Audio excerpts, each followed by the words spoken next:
Proseguiamo nella nostra ricerca del vincitore intervistando tutti gli chef che sono in questa finale. E qui abbiamo Stefano Basello che arriva da Udine, quindi questo allargamento del Triveneto produce i suoi frutti.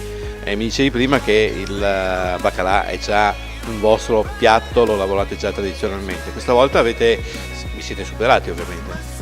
Abbiamo cercato di fare quello che chiedeva il concorso, quindi dei piatti innovativi.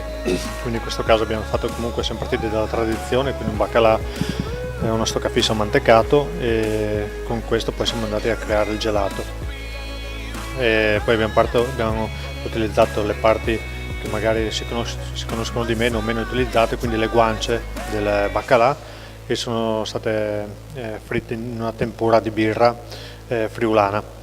In abbinamento abbiamo utilizzato una crema di aglio nero e una maionese al wasabi.